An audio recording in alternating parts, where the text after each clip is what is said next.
je ne suis pas le père. Ces mots glaçants résonnaient dans mon esprit alors que je fixais les résultats du test de paternité.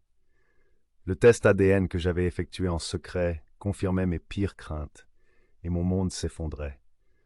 Une douzaine d'années plus tôt, j'étais un jeune homme de 20 ans, éperdument amoureux d'une fille que j'osais appeler ma femme. Notre romance éclair avait commencé par une rencontre alcoolisée, mais s'était rapidement transformée en quelque chose de plus. Lorsqu'elle annonça sa grossesse, j'étais fou de joie, bien qu'un doute persistant subsistât. Le timing était mauvais, mais j'avais enfoui mes soupçons, poussé par la peur que notre enfant grandisse sans père, un sort que j'avais enduré et contre lequel j'avais juré de protéger mon enfant. Notre mariage, cependant, fut un parcours tumultueux.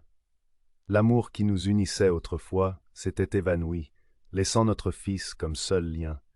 Je supportais les turbulences constantes, déterminé à offrir à mon fils une présence paternelle stable.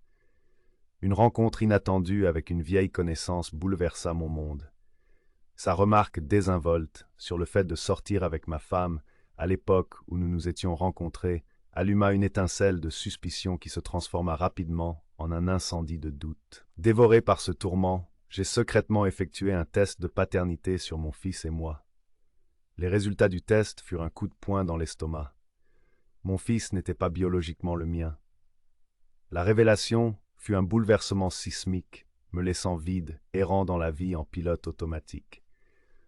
L'enfant que j'avais aimé, nourri et protégé depuis le premier jour était soudainement un étranger, et mon mariage semblait être un mensonge élaboré. Mais au milieu du chaos, une chose restait limpide. Il est mon fils. Je suis son père depuis le moment où il est né, et je continuerai à l'être, peu importe le sang qui coule dans ses veines.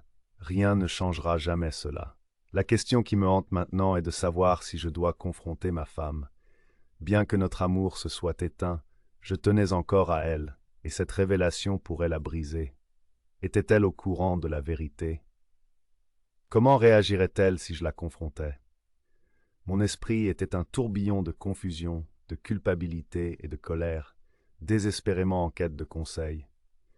Alors que je luttais avec ces émotions, j'ai décidé de chercher de l'aide professionnelle, un thérapeute ou un conseiller, pour m'aider à naviguer dans cette mer tumultueuse d'émotions.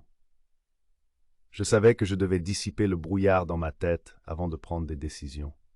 Le soutien et les conseils que j'avais reçus jusqu'à présent étaient une bouée de sauvetage, mais j'avais besoin de m'asseoir avec cette révélation et de la comprendre avant de pouvoir aller de l'avant.